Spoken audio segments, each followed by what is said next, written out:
Hi, I'm Brian Haas. You might remember me from such educational films as Lead Paint, Delicious but Deadly, and 2 minus 3 equals negative fun.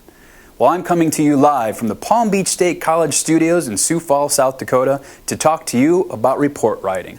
If you have any questions at any time, feel free to shout at the video, and if I hear you, I'll be able to answer those questions for you.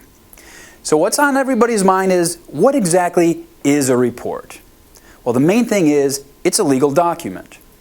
It's a reminder for us of the call, because what's important to remember is when we get depoted on any type of a call, it's going to be 2 or 3 years later, on average, when we see this. So it's a reminder of us. What happened? What did we do? What did the patient present with? All these things are very important. And it's a story that we tell somebody else who's never seen this patient, who's never been on the call, exactly what happened while we were there. Now, that sounds like it might be a little bit difficult, but it's actually pretty easy to accomplish. When we start breaking it down, we're going to show you what you need to add, what you need to take away from, and we'll see if we can't get you writing good reports by the end of this instructional video. Well, why do we write reports? The main reason we write reports is because of documentation.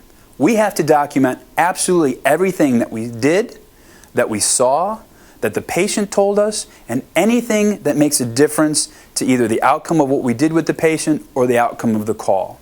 That can be a little bit difficult, but again, it's not. It's just a matter of finding out what you need to include. The second major reason, it's the law. Every state has a law that says documentation on any report of any call is necessary. It's a legal document. We're governed by 64E in the state of Florida. There's many different laws throughout different states, but the law says we have to do it. So when you're at the fire station late at night and you want to get out of it, you can't. It's the law. The other part is training. We can do this in a Q&A process to improve how we treat patients in the field. We can look at calls and find out why we did what we did. Is there anything we could have done better? Is there anything that we forgot to do altogether that we can do next time? And it works to train to show that under different circumstances we can do things better in a better way. And remember, the biggest thing is, it's a litigious society. If you haven't seen the advertisements, there's a beautiful advertisement on TV for whocanisue.com. People are looking for people to sue. Most likely, it's going to be you. Maybe not you directly, but definitely your division. EMS is one of the biggest liabilities in our nation. And anybody that can try to get something for nothing, because it's always somebody else's fault, remember. So we want to write reports that limit our liability. It helps keep training off our back. The last thing that you want to do once you finally get hired with the fire department is have to deal with training breathing down your back. You want to kind of fly under the radar. You don't want to be being brought up on things all the time saying, well, why didn't you do this and why didn't you do that? The funny thing is, you might be an excellent EMT or paramedic. However, if you don't document properly, it doesn't show what you actually did. And more times than not, that's actually the problem. It isn't patient care, it's bad documentation. And it keeps the lawyers off our back and makes it easier on us when we're in depositions. Depositions can be actually very hairy and uncomfortable depending on how you write your report. Because again, if it's 2 years later, all you have is what's in that report. And if you don't feel comfortable looking at it and reading it and not painting the picture in your own mind, you're not going to be able to paint that picture in the minds of the attorneys for the patient or whatever the suing is going on at that particular point. So remember, if it's not on the report, it didn't happen. And vice versa. If it is on the report, it did happen. So you want to make sure that everything that you needed to say is clear, concise, and on that report. Unfortunately, in courts, you don't get a chance to explain yourself. Everything is answered in a yes or no question. And a lot of times, as we'll talk about, lawyers will try to disprove one part of your report to prove a point on something else. So you have to be able to say, this is my report. If it's on there, it happened. And if it's not on there, it didn't happen. And now we go to our reporter in the field for a little bit of question and answer on report writing. And now a special report from the field. A special report. Hey, wait a minute. You're me. Oh, yeah, sorry, buddy. Budget cuts. This is the best we got. Okay, so who gets a report written? Well, that's a good question, Brian. Now, when you think about it, every single patient that we assess is going to need a report written on them. Okay, that's the law, and it states Every patient that we come in contact to needs a report. Now, a patient is different than a subject. A subject is somebody that did not call 911 and does not have anything wrong with them. Like on a car accident, let's say, and you pull up and you say, "Are you okay?" They say, "Hey, man, I'm fine. Everything is cool here. I didn't need anything." They are now a subject. It would be good to get their name, but they are not required to get a report done on them. However, if they have a complaint, they are a patient, and every single patient gets a report written about them. Every patient that's transported to the hospital or transferred inter-hospital, from hospital to hospital or hospital to nursing home or vice versa, all those patients get a report written on them. And also, every patient that's pronounced dead on scene gets a report. It's an official document that helps law enforcement officers, time of death, everything like that be established. So all those patients are going to get a report written on them. Well, that sounds simple, but what could possibly go wrong with that? Well, that's also a good question. The basic thing is not enough information. People don't write enough in the reports, so we don't know what's going on. And that becomes a problem because when we look at our own reports a couple years later, we don't know what's going on. And when we don't know what's going on, the lawyers don't know what's going on, and it makes it very easy for them to prove their case. EMS is a liability the world over no matter what. And writing bad reports without enough information adds to that. Unapproved abbreviations are another one. People want to shorten their time of writing these reports, so they start using abbreviations that aren't approved, and all of a sudden, instead of having a sentence, you just have about 5 or 6 different abbreviations, and nobody knows what you're talking about. If it's not in an approved medical journal or approved by your division or by our school, you can't use it. Confusing, poorly written, and spelling errors. All these things lead to a report that's not going to be very good. What happens is you start writing something that you think makes sense in your head, but when you write it down, it really doesn't. I've read reports where they're talking about the patient was walking their dog, and then the next thing they know, they say that they were having chest pain, and it makes it sound like their dog was having chest pain. So those are the things that aren't so clear that you have to be careful on. Spelling errors, you have to be able to learn to spell or utilize spell check. We're in the 21st century now. Every machine has spell check. So if you're doing it on a computer, use spell check. And remember, lawyers, they might not want to disprove the whole report, but all they need to do is find one sentence that they can disprove, and if they disprove that sentence, they can disprove the whole report.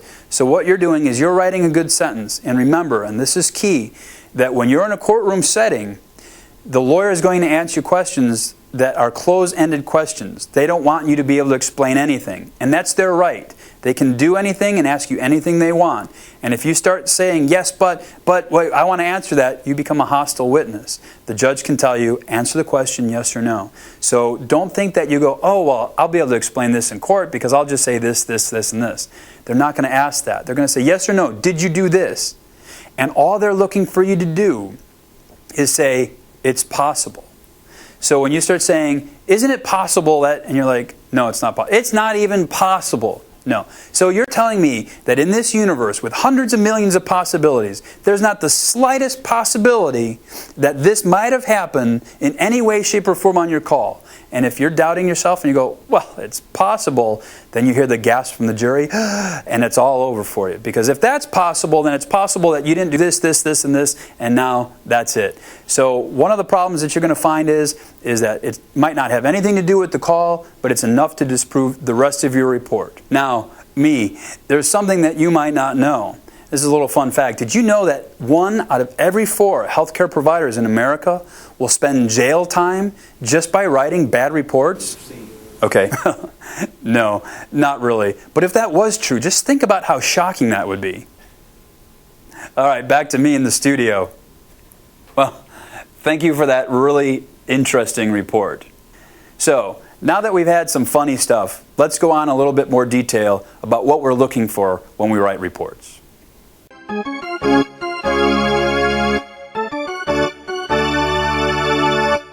First thing and the most important thing to talk about is chief complaints. And the reason that this is important is because it's what we're going to be treating. Now, chief complaints, in a nutshell, is basically what the patient tells you they're complaining about. It sounds simple enough, but one of the biggest things that we tend to do is to try to diagnose the patient. And we don't want to diagnose the patient because we can't. If the patient tells you they're having abdominal pain, they're having abdominal pain. If you think it might be appendicitis because you found rebound tenderness, you can say possible appendicitis. But again, it's abdominal pain. You can't say that it's diverticulosis or diverticulitis because you don't know. And even if the patient says, well, I have a history of it, it doesn't mean that that's what's happening right now.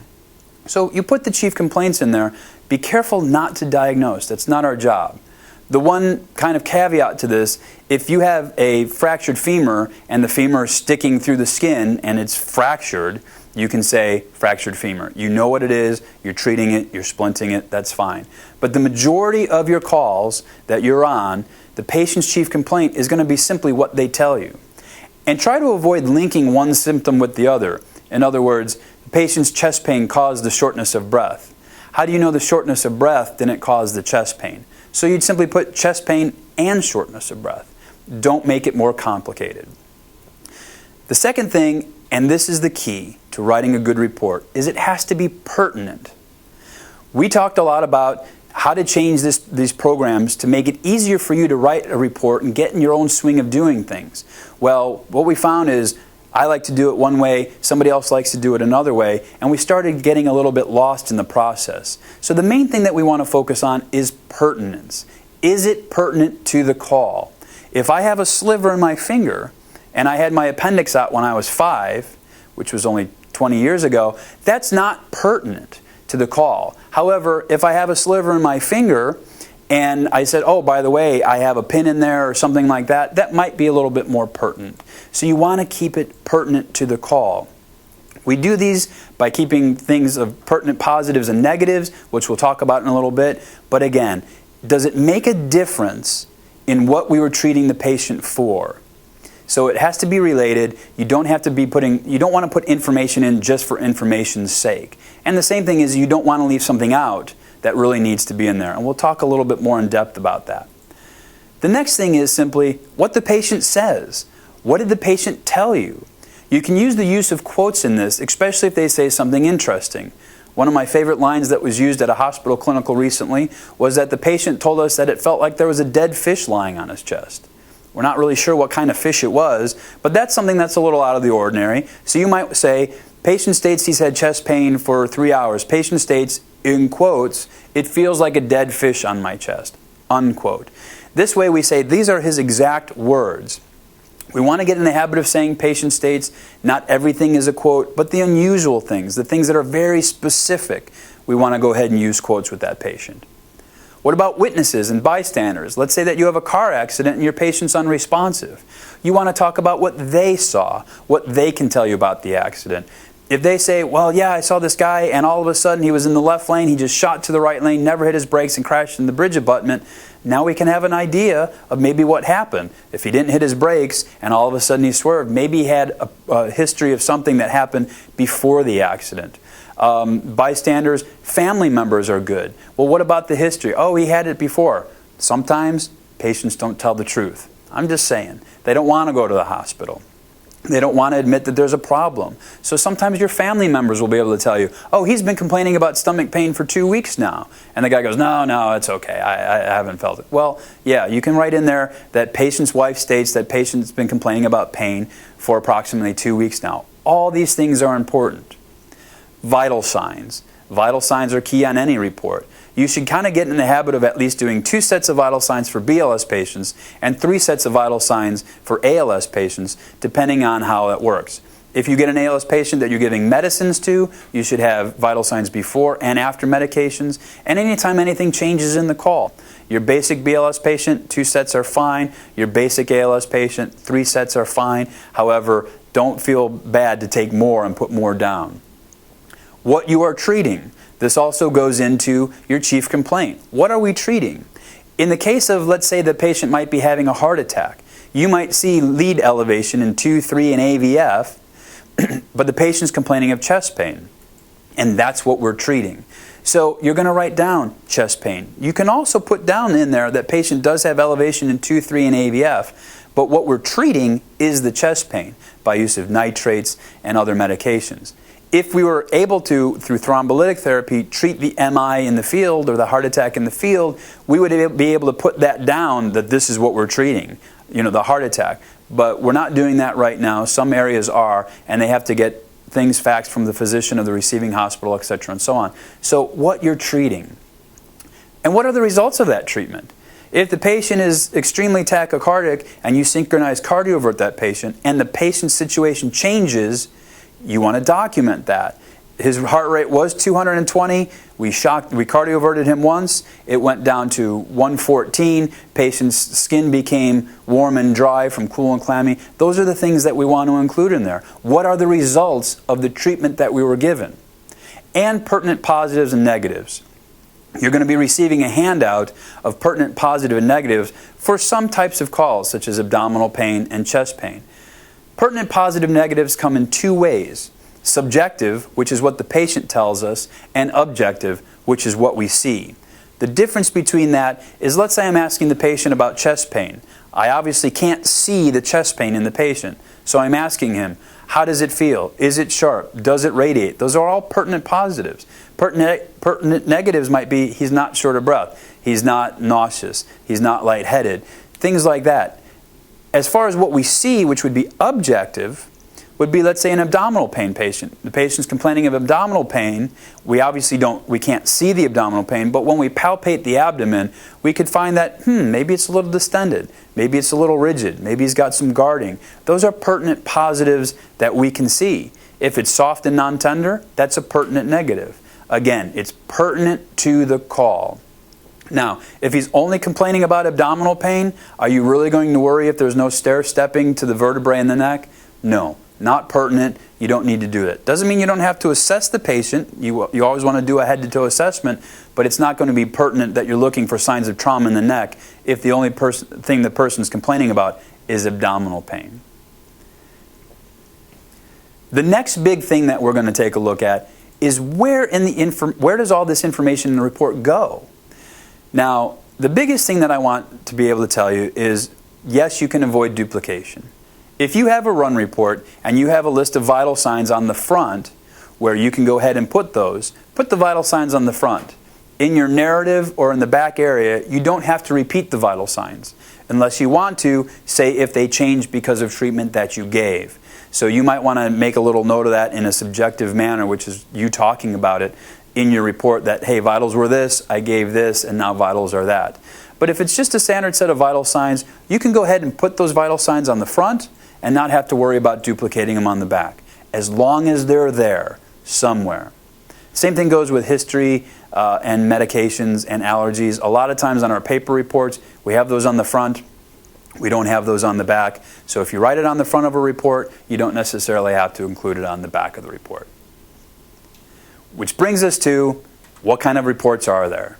Well, if you're in the EMT class, right now the only thing that you're going to be worried about is the Chart E. But basically, I'm going to talk about all three. The first, Chart E, is going to be written, and it's a very good question and answer type of report.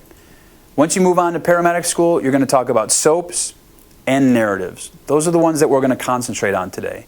There are many different ways to write reports. There's chronological reports, things like that, but the three we're going to talk about are those three.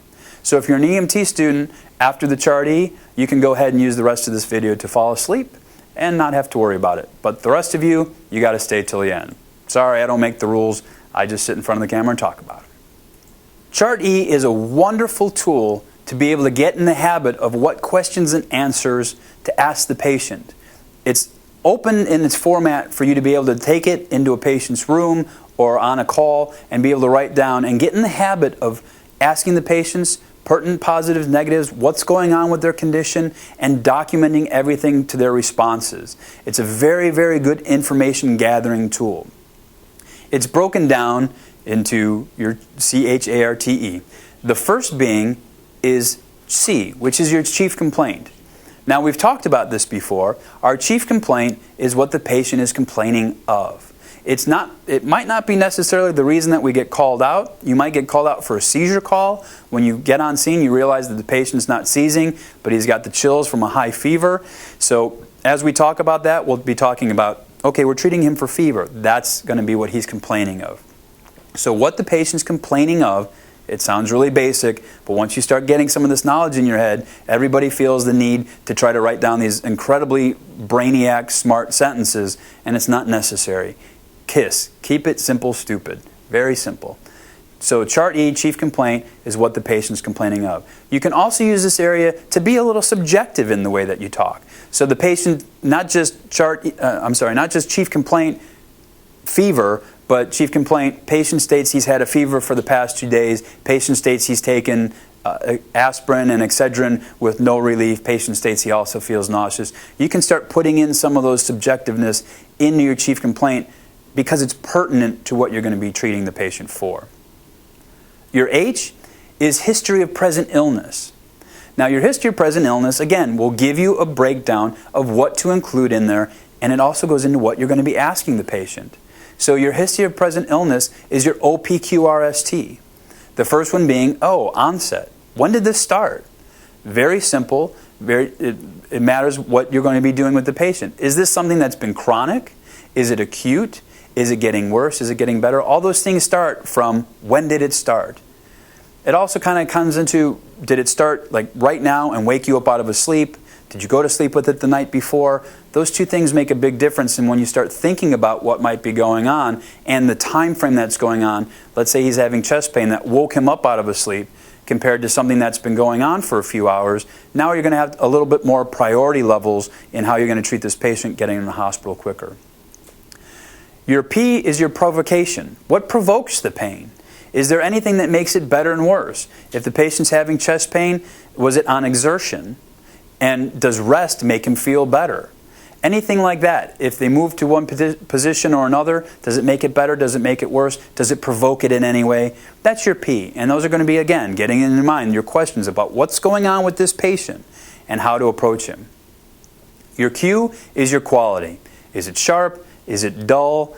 Is it a dead fish laying on your chest? These are all important things because it kind of gets you into the mind of what the patient's feeling. And again, you might not ask these on every single patient. If I got a splinter in my finger, it's really, the onset's going to be a couple of seconds ago before I called 911. Why I called 911 for a splinter, I don't know, but it happens.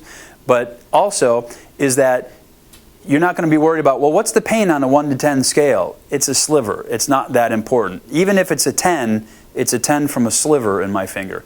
Good documentation. Is it necessarily pertinent?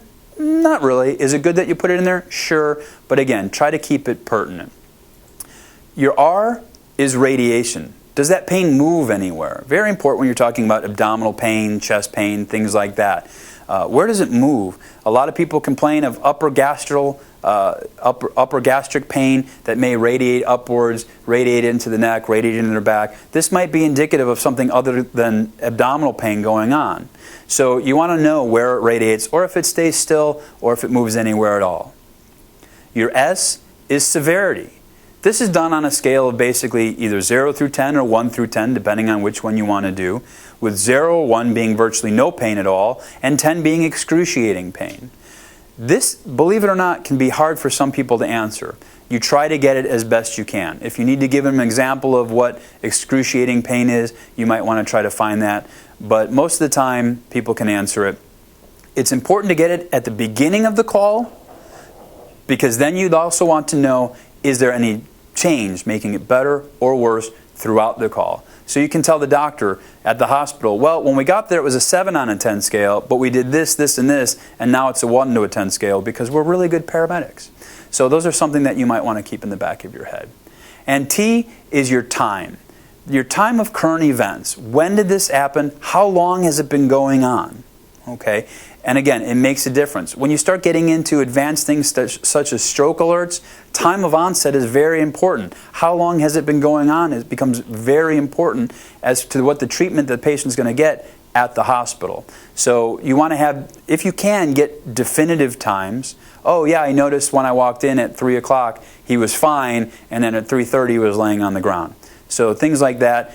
And you can look at your watch and say, okay, well, it's 5:30 now, so he's been laying on the floor for 2 hours. And I go, well, I couldn't find the phone. Who knows what they're going to say? But that gives you an idea of what's going on with the patient. Also, what goes into your H is your sample. Now, this is your symptoms, allergies, meds, past medical history, last oral intake, and events leading up to. Again, all these things will be a little bit subjective, but it's a good idea to start getting in the habit of asking these questions. Obviously, you want to know the signs and symptoms. You want to know if there's any past medical history, whether it's related to or not related to, but especially if it's related to. If the patient's having chest pain, you say, well, what's your past medical history? And he says, oh, I've had a heart attack 3 years ago. It's really easy to turn around and go, is this the same pain that you felt back then? And he might say yes. Now that gives you an idea that something might be going on. Your medications and allergies, obviously allergies are very important. You don't want to give them anything they're allergic to. And medications, you don't want to give anything that might be a contraindication. Last oral intake, a little subjective. Sometimes you need it, sometimes you don't. If you always get in the habit of asking, then it's not a big deal. Again, with that splinter in my finger, does it matter that I had a ham sandwich a couple hours ago? Probably not. If I'm having abdominal pain, and you ask, when was your last meal? And I say, oh, well, I had jalapenos and chili and peppers, 3 hours ago. Does that make a difference? Sure. Or sushi, raw fish, same thing. It becomes related and you start looking at the pertinence of it. But it's a good idea to get in the habit of asking these questions. The more thorough your exam, the more you're going to paint the picture in your head of what's going on with the patient. The next part of Chart E is your A, which is assessment. Now, here's where you're going to add your pertinent positives and negatives that we talked about before. We're going to add vital signs if it's not located on any other place in the report. And it's going to be basically what we've assessed. Your head-to-toe situations, your head-to-toe assessment of the patient.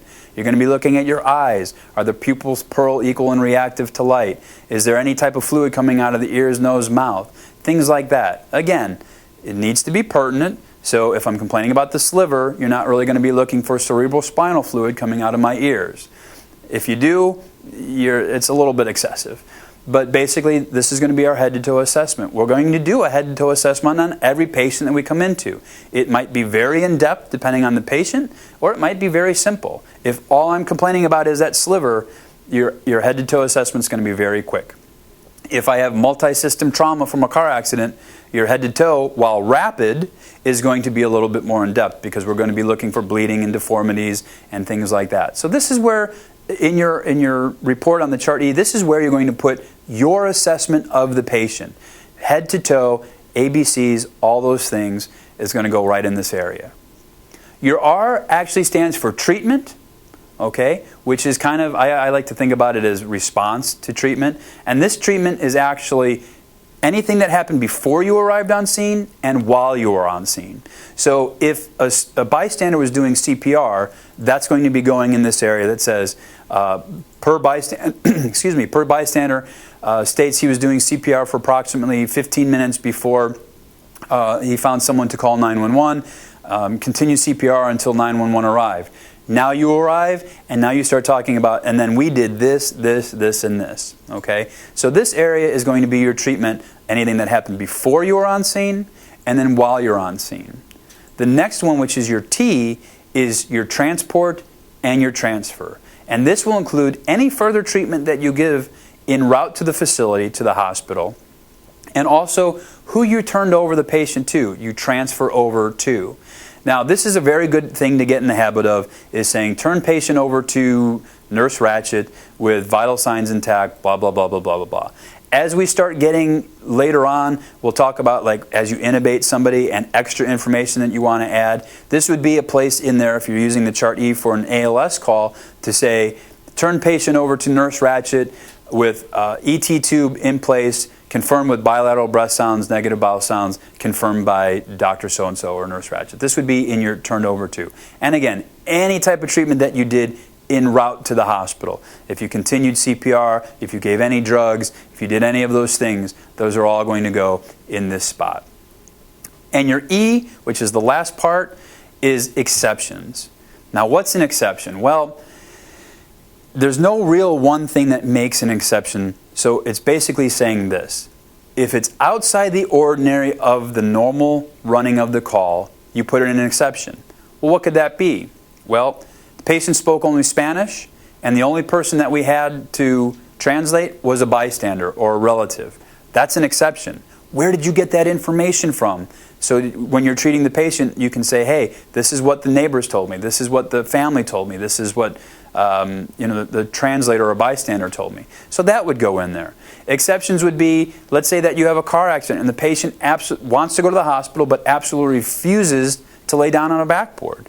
That would be an exception. They have to sign a treatment release. You have to do everything in your power to get them to lay down on that backboard. But if they absolutely flat out refuse against medical advice, that goes in your exceptions. If they're hostile for some reason.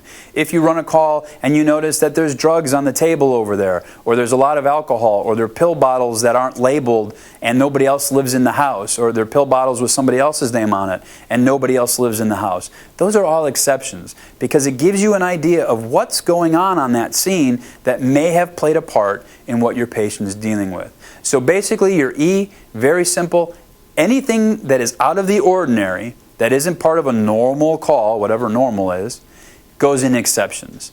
So if you can keep that in mind, again, the best documentation is going to save you because years from now when it goes to court, you're going to go, oh yeah, I remember that. This patient did not want us to put him on a backboard no matter what, and we suspected a fracture, and no matter what, he would not let us put it on there. And you can even document that in the exceptions.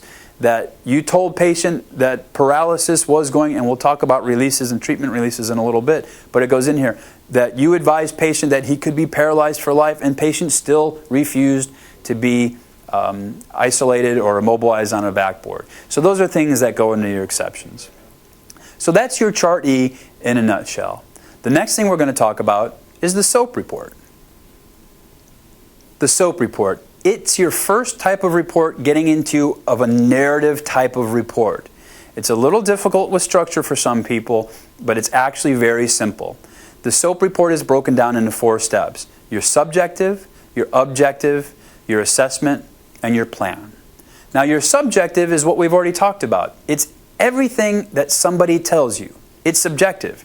You can't necessarily prove it, but it's subjective and it's what they're telling you. Now this is what anybody tells you. Bystanders, the patient's family, the guy down the street, the neighbor, sister's, friend's, daughter's babysitter, if they tell you something that's going on about the patient, it's subjective. You can't necessarily, you weren't there when the event happened, so you can't necessarily back that information up, but it's important to what's going on the call. If it's a trauma scene, again, you didn't have any type of skid marks. They said, no, this patient the driver just went right by, speeding really fast, and I was going 80, and he flew by me like I was standing still, and without hitting his brakes, he crashed into the bridge abutment. So that's something that you want to put in the subjective. It's every single thing that the patient is telling you. This is where you're going to use your quotes. Patient states, it feels like a dead fish laying on my chest. Many times what we want to do is use the word patient states because it gets the report and whoever's reviewing the report into the idea that this is what we were doing. And again, patient states he's had abdominal pain for 3 days. Patient states he has not moved his bowels in 2 days. Patient states that he feels very uncomfortable no matter what he does. Those are all, pertinent positive, negatives. It's your subjective. It's all going to go in here. This right here in your SOAP is the bulk of your report because what we want to do when we look at it, if I've never been on scene before, is paint the picture from what happened from the time we got there, what the patient told you, the questions that you asked the patient, your treatment of the patient, what you did to get him to the hospital, and how you dropped him off. That's all going to go in the SOAP. And it starts almost chronologically with your S. Arrived on scene to find a 42-year-old male patient complaining of abdominal pain. Patient states, blah, blah, blah, blah, blah. You don't have to write blah, blah, blah, but it all goes in your S, okay? And that gets us going. And that brings us to our O, and our O is our objective. Now, our objective is absolutely everything that we see. We see, we touch, we feel, we smell, any of our senses, it's objective because we look at it and we determine that this may or may not be a cause of something. This is where your head to toe goes. Your head to toe assessment of the patient goes. Okay? It's also the area where at the very end of everything you can put a reassessment area. And I'll tell you why in a second. So basically, you can say on this abdominal pain patient, found such and such year old, because I already forgot how old he was, found such and such year old patient lying in bed complaining of abdominal pain. Patient's awake, alert, and oriented, ×3 with a GCS of 15. How do we know that? We asked him. I've observed this. It's objective. He's answered to me person, time, and place. And he's laying down. So now I'm going to go. Head, eyes, are they pearl? Are they constricted? Anything like that. Anything in the head, nose, mouth, again. And what we want to do is we want to be very systematic. Head, neck, chest, abdomen, pelvis, back, extremities. Don't jump around at this particular point, because that's not how you do a head-to-toe assessment when you're physically doing it. You don't go head, and then feet, and then back, and then pelvis, and then chest. You don't move all over. So it's head, neck, chest, abdomen, pelvis, back, extremities, something in that type of order. Okay? Remember, there's really no right or wrong way to write a report. It's just a matter of trying to get everything in there. And as you go through your clinical settings, we'll be working with you saying, hey, you know what, you don't have to write this, or what we need you to do is write a little bit more about this, or how come you didn't put this in at all? That was very important. So we're going to be tweaking you all along the way. So that's your O. Now, one of the things that you can add in here, as I talked about, is a reassessment. Because one of the things that we can do is we can see the results of our treatment. So let's say the patient is bradycardic, and his skin is cool, it's pale, it's diaphoretic, he's having some chest pain, and he's got a heart rate of 40. So we go ahead and we give him some atropine. And magically it works, and his heart rate comes up and it's 90, and his blood pressure comes up, and his skin becomes warm and dry, and his chest pain goes away. Well, right there we can say reassess. After we gave 0.5 to 1 milligrams of atropine for a patient's heart rate increased to this. Skin became warm and dry, because we're seeing that. It's objective. We are seeing the results of our treatment. So therefore, this would go right in there. Now, one of the things you can also put in there is that the patient states, and I know this is subjective, but again, we're looking at it almost chronologically. We wouldn't add patient states he felt better after atropine up on the subjective, because as we're reading that, it would be out of place. We wouldn't make sense if we say patient was complaining of this, patient states he feels better after atropine. We're like, wait, when did that happen? So we can go ahead and put that down underneath the reassessment under our O, where we see the results of our treatment. Now your A is your assessment. Your assessment is only our chief complaint. It's real simple. What we're treating the patient for. We've assessed the patient. We've decided that he's complaining of bradycardic, or I shouldn't say that. We've assessed the patient. We've realized that he's complaining of chest pain secondary to bradycardia, because we can see the low heart rate. We see it. It's not a possibility. It's there. His heart rate's 30. Okay, so we're going to speed that up. We want to go ahead and put what's in there. Now, if there is no problems with the vital signs and he's having chest pain and he doesn't have any elevation in any of his leads or anything like that, then you're looking basically at saying chest pain. Keep it simple. You don't have to say chest pain possibly related to arteriosclerosis or anything like that, because it doesn't do you any justice. You're not treating the arteriosclerosis. It doesn't matter. Again, keep it pertinent. What are you treating? Chest pain. So make it chest pain. That's what the patient told you. That's what you're treating. That's what you're bringing him to the hospital for. That's your assessment. It's nice and simple. Don't make it complex. And finally, the last thing on your P, on your SOAP rather, is your P, which is your plan. What was your plan? Well, it's really simple. Everything you did. Patient evaluation, vital signs, O2, 3 liters by nasal cannula, IV, 18 gauge, right AC, monitor and 12 lead, called hospital without orders, transferred to such and such hospital, turn patient over to Nurse Ratchet at whatever time. All those things will go into your plan. It's everything that you did. Now, there's some ways to get around this depending on what kind of form that you have, what kind of patient care report that you have. Let's say that you ran a code, and on the front you put all the medications and times of what you did. Well, do you have to put them all again in your plan? Because that's what, no. You can say ACLS protocol followed C flowchart on front of page, and that way it'll direct them to where you already have everything. Again, you don't have to duplicate things. But don't not put anything and say, oh, ACLS guidelines followed, and not have any drug that you gave, any shocking that you did, anything that you did, because it's just going to get you in a heap of trouble. So the SOAP is kind of difficult. It's a big step from the Chart E, but it's really not once you get in the habit of writing them. The main thing with all these reports is don't be afraid to write information. It's so much easier for us to tell you as instructors, hey, you don't have to write that, than sit there and say, we need more from you, we need more from you, we need more from you. And that's usually what happens. It's easier for you to pull back than it is to keep going. Now, nobody likes to write reports, but believe me, it's in your best interest. And when we see some examples of good reports and bad reports later, you can see how quickly things can turn into a mess just from a poorly written report. And the last report we're going to talk about today, is their narrative report. And the narrative report is basically kind of a small SOAP report. It's narrative. It's telling a story. There really is no way to write it that says, oh, well, you have to do this, this, and this. Basically, it's a chronological event of what happened, written almost like you would write a book of sorts.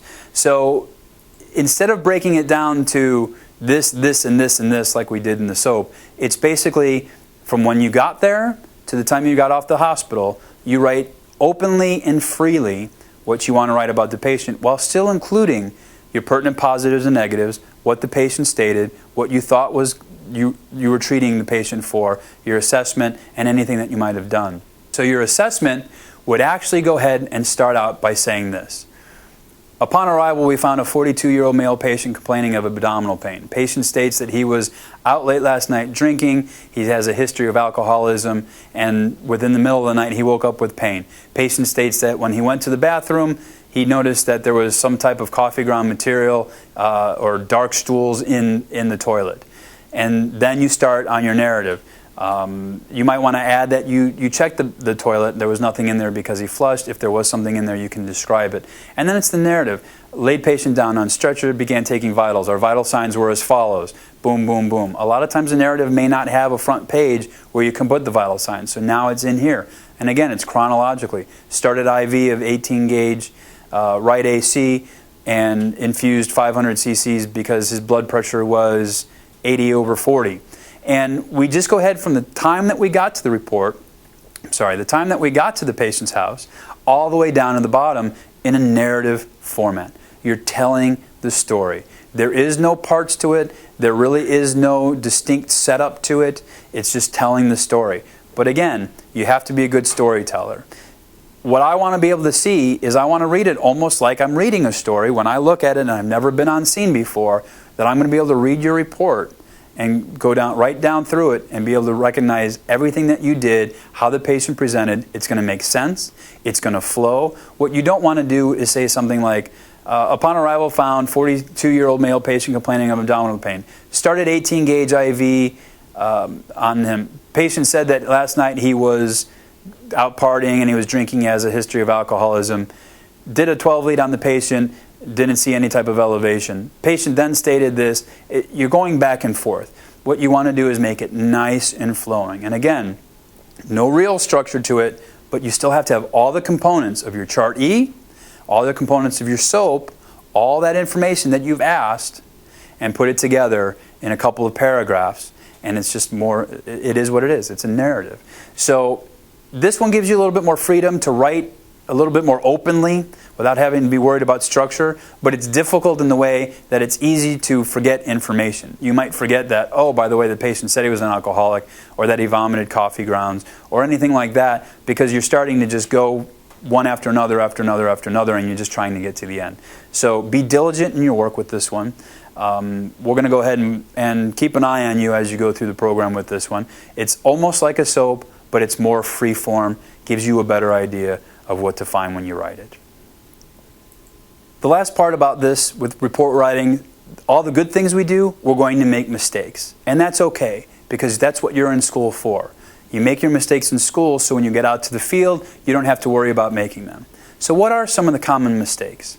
Well, the first thing is that we just write the wrong thing. We make a spelling error, we make something, an error, we start writing a sentence that doesn't quite make sense, and we want to remove it. If we're using a pen and pad and paper instead of a computer report, the easiest thing to do is you make one line through whatever that you made the mistake on, and you put your initial above it. This is the legal way to correct a written mistake. If you're using a computer, you don't have that problem because you can go back and erase it because there really is no whiteout on the computer. Unless you've got whiteout all over your screen, then you probably need to find a different field to be in to begin with. But the basic thing is if you're writing it out, anything that you make a mistake on, whether it's a spelling error, a mistake in grammar, a mistake in sentences, and those are all, by the way, the very most common mistakes, one line through it, and your name and your initial above it. The main thing is keep it simple and keep it pertinent. Too many people want to write too much about the patient, too much about from their knowledge of, oh, well, I have to use big words and I have to use this and I have to use that. Well, you don't. The main thing is the easier that you keep it and the more simple that you keep it, the less mistakes that you're going to make. Now, remember, one of the biggest things is that lawyers may very well try to disprove one thing of your report, as was mentioned earlier, to try to prove something else. So when they see that you've made a mistake and it goes uncorrected because you're trying to make these big words, and I'll give you an example in a second, it's going to be very easy for them to disprove that. And once they disprove that, they can go, well, if this is wrong, then how do we know anything else in this report is right? And because you're not able to explain it, you have to answer yes or no, you're going to be stuck. So you want to keep it simple, you want to keep it pertinent, and you don't want to try to infuse all this information that you think you have because it just makes a mess of things. One of the main things that people want to put in there is within normal limits. Well, what's normal? If I was a marathon runner, which I'm not, my resting heart rate might be 40 to 45, which is normal for me. But a 70-year-old male with a resting heart rate of 40 to 45 might be a cause of cardiac problems. So normal, there really isn't normal. So when you put within normal limits, you have to remember, you've never been on this patient before. You've never run on this patient before. So why are you writing what's normal for the patient if you've never seen them before? And it's one of the first questions that the attorney will ask. Have you ever seen this patient before? And you go, no, sir, I haven't. And they say, okay, how do you know it's normal for them? The only difference of this would be if the family tells you something. Let's say that you run a patient who's bed confined at home and his mentation isn't normal. And you say, is this normal for the patient, his mental state? And the family says, yes, he's been this way for years. Now you can write in there, per family, patient's mental state is normal for patient. Again, normal for the patient, not necessarily normal for what you and I are saying.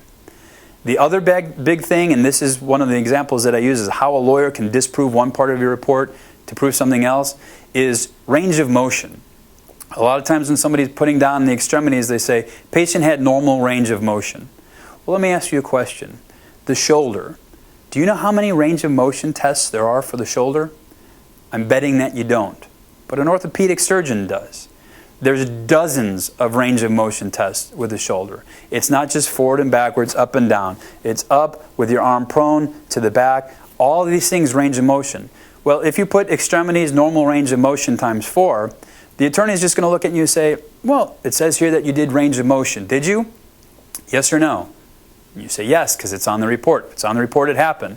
They say, well, can you tell me all the range of motion tests that you did for the shoulder? And did you do it on both shoulders? And then you did it on the knees? Because I have an orthopedic surgeon right there that's going to come up and tell this jury exactly how many range of motion tests there are. And then you're going to say, well, no, I didn't do that. But you wrote it.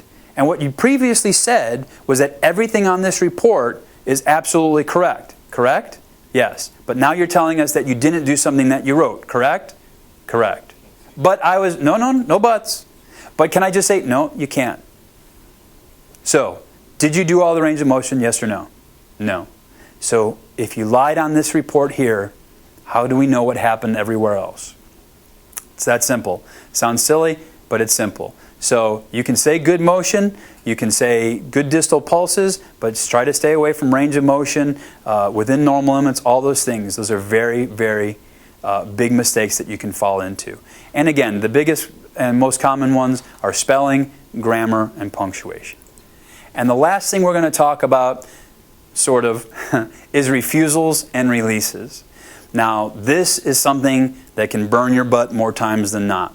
There's a lot of times you're going to go to a scene, maybe the person didn't call 911, maybe somebody else called 911.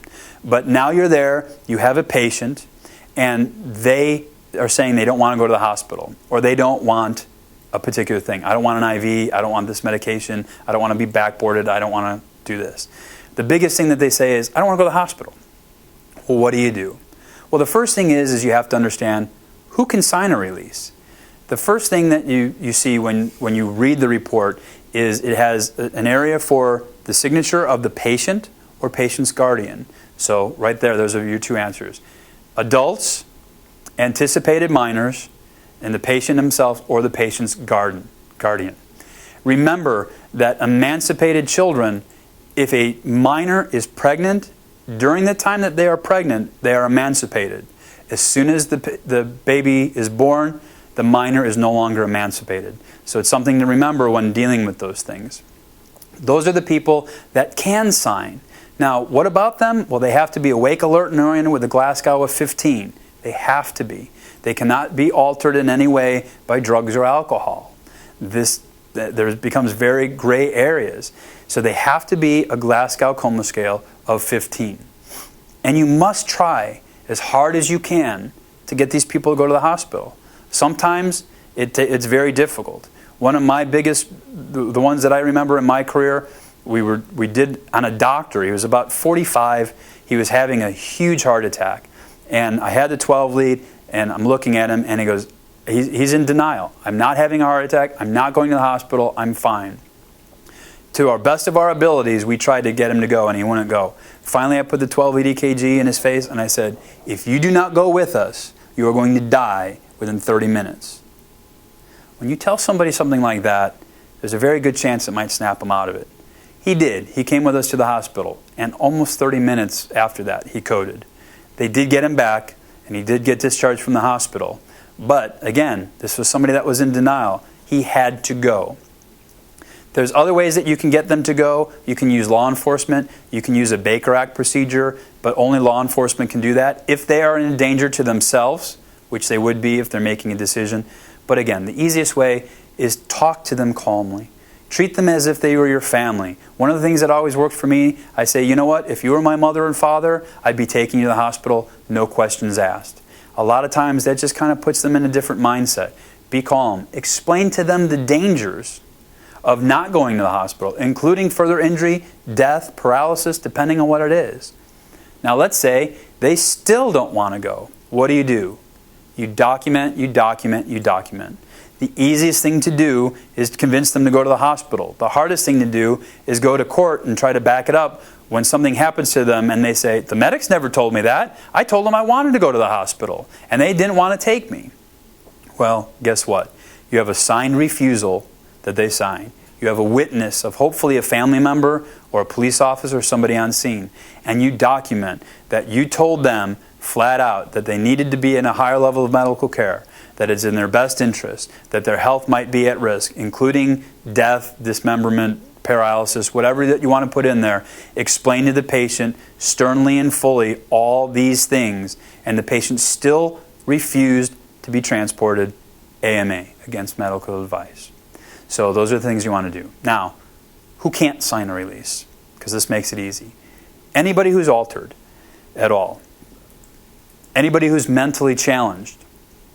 Anyone that's either attempted suicide or has threatened suicide seriously. Not the jilted lover that says, I'm going to kill myself and locks yourself in the room and nothing's wrong, but a serious attempt. Okay? Those are the people that can't sign. The tricky thing is alcohol. You have 1 or 2 beers, you fall, you hit your head at the bar, you got a little bit of blood, and you say, I'm fine, I don't want to go to the hospital. This is one that's going to catch you. You need to take those patients to the hospital. Because one, they've been drinking, they hit their heads, and who knows, maybe they have a history of alcoholism. Alcoholics bleed more than us. A little bump on their head, it starts bleeding, an hour, 2 hours later, they go unresponsive, they die. All because you walked in and said, it's nothing, it's just a little bump. So, do they have the right to sign a refusal? A lot of times you're going to find these people awake, alert, and oriented. If they've been drinking, you can use that as a tool and say, look, unfortunately, you've had a drink. After one drink, you're under the influence, and you cannot legally sign a refusal. Come to the hospital with us. If they still don't want to do that, you can have the police department try to also convince them and go that way. It's a very gray area. What I would recommend, if you're in a department and they still don't want to go, get a battalion chief involved, somebody above your level, and bring them to the scene and see what they can do. Because those are the difficult ones. Guys had 1, maybe 2 beers, doesn't appear altered in any way. But again, you don't know what their blood alcohol limit is. If they're under the influence, they cannot sign a refusal. And document, document, document. It's the only way that you're not going to get in trouble. There's going to be certain times when you want to write a little bit more than usual. Most of your career, you're going to find most reports are very basic, very easy to write. But there are going to be some times that you want to go ahead and write more information than usual. One of the biggest things is intubation. Now, intubation is one of those things where you have to write more because crap rolls downhill. And if there's any problem with the tube after you get to the hospital is going to say that you brought him in with an unsuccessful intubation, even though you know that's not true. So, what do we write when we do that? Well, I was on air rescue for 9 years. I had my share of difficult intubations. And what I would always do, and again, there's no right or wrong way to write a report, but this is right, is simply say from the very beginning, visualized vocal cords, watched tube go past vocal cords, gave the centimeter markings, talked about positive bilateral breath sounds, negative bowel sounds, the endotracheal detector, the EDD, inflated in less than 2 seconds. Post-intubation, we had good CO2, which was, our capnography was 38. SaO2 was 100%. And also saying that, secure the tube, after moving the patient, rechecked, and yes, this was the same, CO2 was the same, this. Upon delivery of the patient in the emergency room, patient had bilateral breath sounds, negative bowel sounds, end-tidal CO2 was still 40, the SaO2 was 100, and tube was confirmed by Nurse Ratchet. And those are the things that you write. Yes, it takes more to write, but guess what? If that ever goes to court, and the hospital is going to go, wasn't our fault, they're going to look at my report and say, man, there's nothing I can do about this. So you want to put yourself in that position. Some of the other things that you want to deal with writing things is death in the field. If you have to pronounce someone dead in the field, you want to write more. You don't want to write that, oh, the patient was dead and that was that, because that might get you into a problem. The first thing the family is going to do, these days most likely, is go, how come nobody did anything? Well, the patient's been dead for 12 hours. How do you write that? Well, you have to write, rigor mortis was present, lividity was present. All these different things were present. And it gets you out of that danger of not having enough information to prove why you did it. Because remember, everybody's going to try to prove that you needed to do something different. And you are trying to prove only by one report that you did everything you're supposed to, everything that was possible, and everything that could. Well, by pronouncing someone dead in the field, you better be able to back up the reasons why you did it, and then it was obvious. Patient was in asystole, there were obvious causes of death, decapitation, injuries not sustainable with life, things like that. All those things need to be documented in great detail. And any different types of unusual circumstances that you might encounter in the field is another thing that we need to document. Things like child abuse. If you find bruises in various stages of healing, these are things that you want to record and document more because it might come up later on. It's also things that you want to let the receiving hospital know. These are things to put in your report. Anything unusual that you see on scene, any type of drug use, any type of this, any type of that might be out of the ordinary. If you see weapons, if you see a crack pipe, things like that. As we talked about earlier, sometimes medications with somebody else's name on it and nobody else lives in the house. These are all things you want to document thoroughly because it needs to be known that you recognize these things and went on it. I'll tell you another one that's actually good is that if there's a lot of money laying around the house, one of the things that you want to do, if you're moving that patient out, state in your report that there was an unknown amount of money laying around the house. You contacted PD to secure patient's belongings while you went to hospital. Because I'll tell you one thing, the family's going to say that something's missing and they're going to blame it on you. If you say, I didn't write anything about any money, it's going to make you look like you avoided that situation. So these are things that you need to look at. One of the other things is if you're taking a minor unaccompanied to the hospital, let's say a minor female, and you're a male, you have an all-male paramedic crew. What you want to do, what we do in our department, is we get on with dispatch and we give our starting miles and ending miles. So they say that we didn't take the truck anywhere else and have time to do anything should it arise. Because remember, people are sue happy. And the last thing that you really want to document is cardiac arrest situations. When you started CPR, add words like CPR was being done throughout the call. You can repeat that multiple times if you want to. These are things that are going to make it look like you did absolutely everything in your power to get the patient done to the hospital, everything done right, everything by the book. You want to take that time out to utilize these unusual circumstances and really document more and more, and record all times if you can on things like cardiac arrest if you give a drug. The life packs are really good for that. They have a little setting if you have enough hands to do it. But again, documentation is your friend, not your enemy. Yes, nobody wants to get back from the call at 4 o'clock in the morning and still have to go ahead and write the report, but it's necessary. And remember, our worst calls don't come at 8 o'clock in the morning when we're getting on work. They come at 4 o'clock in the morning when we're not really awake yet and we don't feel like sitting up and writing a report for the next 2 hours. But those 2 hours will save you tons of hours in court and will save you being bothered by attorneys over and over and over again, and possibly could save your job.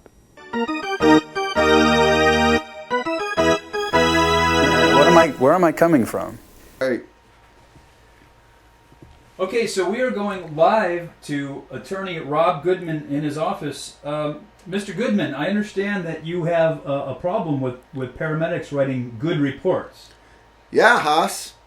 Mr. Brian Haas, we do have a problem with paramedics making good reports. How does that help anything in this world go around? Well, if you're writing good reports, nobody's going to sue anybody. Right, well, sir, that's the whole point of it. If we're writing good reports, that way our people are protected and nobody is going to get sued. You want to talk about protection? The only thing that protects anybody in this industry is money, baby. Money. We need some moolah to make the world go around. With you putting all these good reports off, nobody's making a dime. That includes you, sir.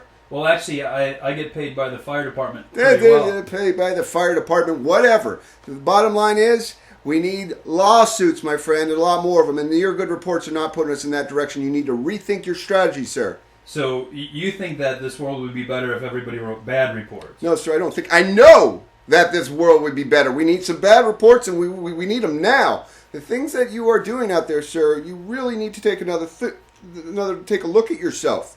Take a look at the man in the mirror, if you will. Okay. Would you say that with the introduction of good reports that some of your business has been taken away from you? Yeah, I would say that. Of course, anybody would say that. You lose money, you say, I'm losing money. If you're making money, you say, I'm making money. What kind of questions are you asking here? What you're back in your studio there in the air conditioning. You don't even know what's going on out there. You write your little books, you need to get out of your office. I sense a little bitterness. Not at all. Get your camera and get out. All right, well, that was our live report with attorney Rob Goodman, and we'll go back to the studio. 2, 1. And now we're going to go ahead and have my lovely assistant bring us an example of some good reports and bad reports. No beautiful assistant? I was promised a beautiful assistant, but I'm getting word there's some budget cuts. I don't know. It's disappointing. Anyway, the first example is going to be not a bad report, but just something you can find the problems with. The second one is a very bad report. And then the third one is going to be an example of a good report. And I'll try to keep it as quick as possible. So wake up if you're sleeping. Patient is a 56-year-old male complaining of nausea, probably like most of you at this point. Vomiting that started yesterday. Patient states that it began while he was working outdoors. Patient states that nothing makes it better or worse. He also states that it makes him nauseous. So apparently the nausea makes him nauseous.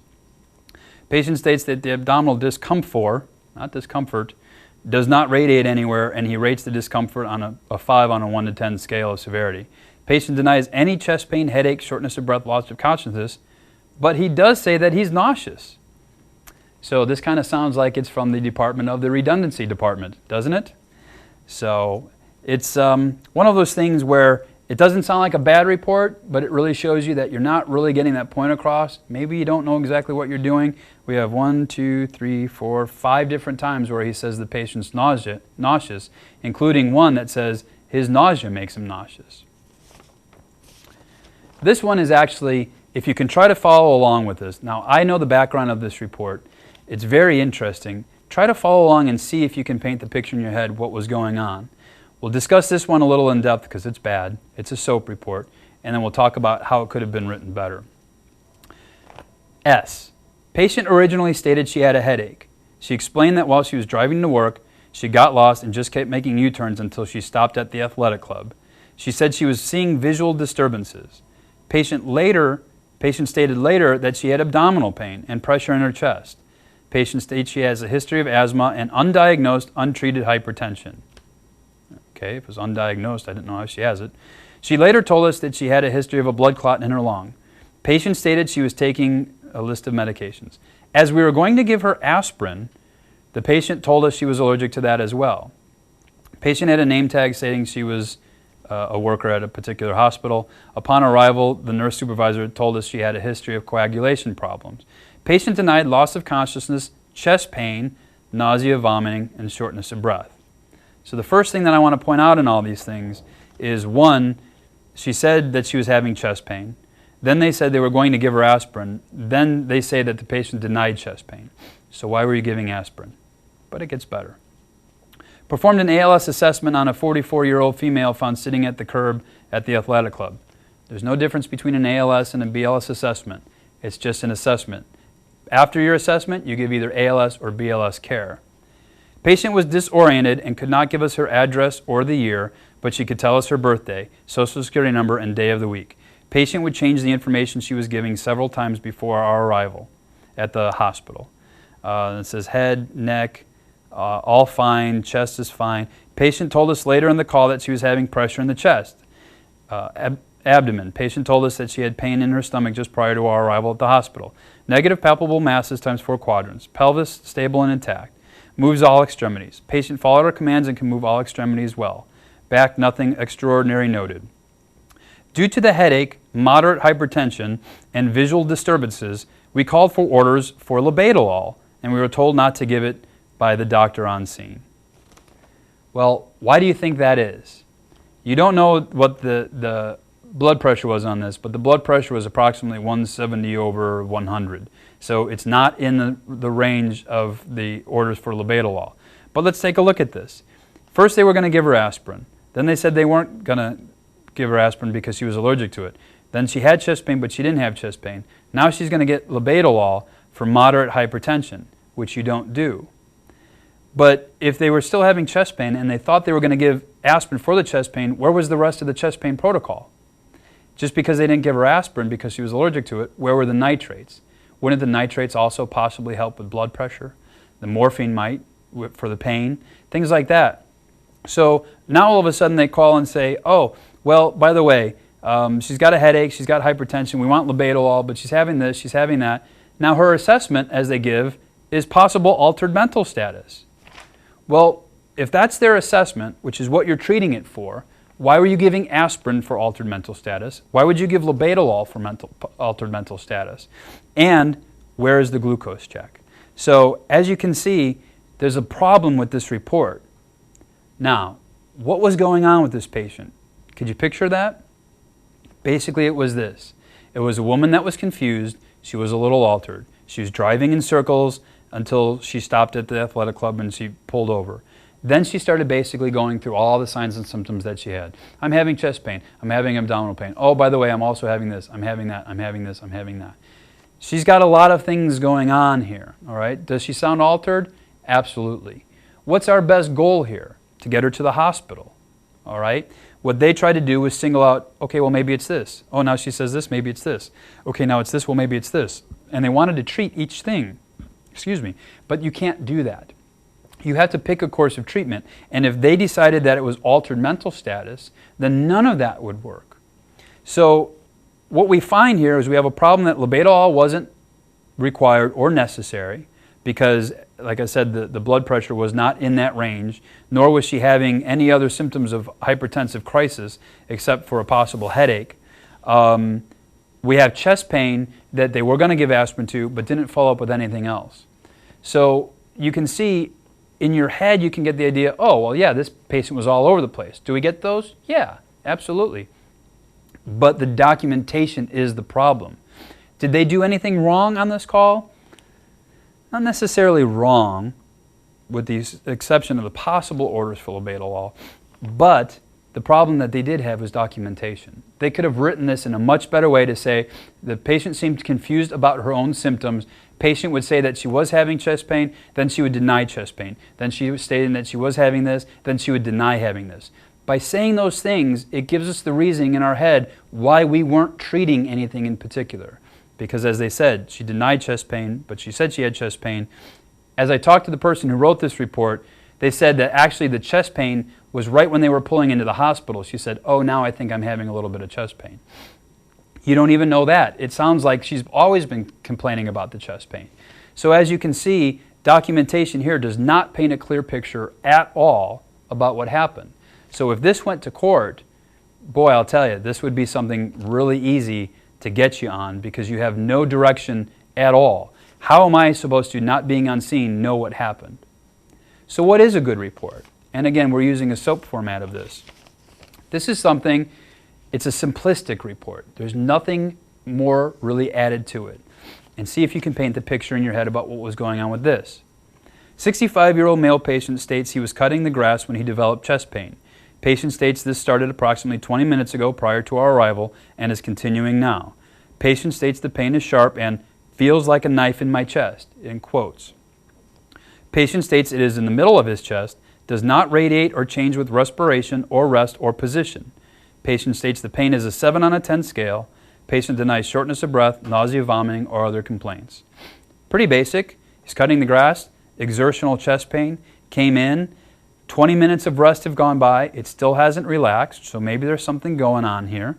And how do we find him? So on arrival, we found 85-kilogram male patient sitting on couch, awake and alert.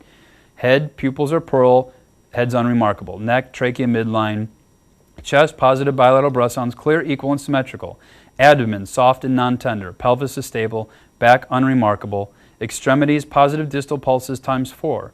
Skin, warm and dry. Neuro, patient has a GCS of 15. So did we find everything in there that we needed? Sure, positive distal pulses times 4. Do we need to look for deformities? Well, he's having chest pain. He didn't get into a trauma accident, so we don't need to go ahead and report on that. It's what's pertinent to the call. Reassess. 12-lead EKG shows no signs of elevation in ST segments. Patient was given 0.4 milligrams of nitroglycerin sublingual. Patient states the pain went from a 7 to a 4. Upon a second dose of nitroglycerin, patient stated he was pain-free. No other complaints or findings. A, chest pain. This is what they treated the patient for.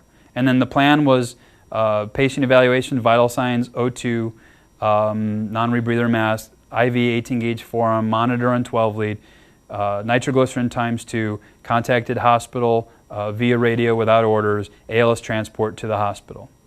So to get an idea of what happened on that, there's nothing really major to look at there, but it paints a picture that this man was outside cutting the grass. He began having chest pain. It didn't go away. He called 911. He was still having chest pain when we got there. We did a head-to-toe assessment that appeared to be normal. We didn't see any ST elevation in our 12-lead. We treated him for the chest pain, which eventually relieved him of all his pain, and we transferred him to the hospital.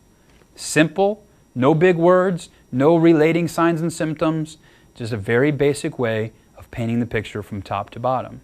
This is what we want to see in your reports. It doesn't have to be a book. It doesn't have to be a novel. There was nothing really major that you had to write extra about, but we did include a reassessment because we treated the patient and he got better. So in conclusion, when you're talking about your reports, documentation is always the key. But keep it simple, keep it pertinent, keep it clear and concise so that anybody that reads this without being on scene can have a clear picture of what happened on that call in their head from your mind. And if you do that, you'll stay out of courts, you'll write a bulletproof report, and you'll have confidence to walk in and say, yes, this is exactly how it happened. And if the lawyer says, well, the patient said that they told you this, you could look down and go, nope, that didn't happen. And they say, how can you be sure? Because if they said that, I would have written it. So enjoy them, have fun, and we'll keep working on them with you. Thank you for your time. I'm Brian Haas.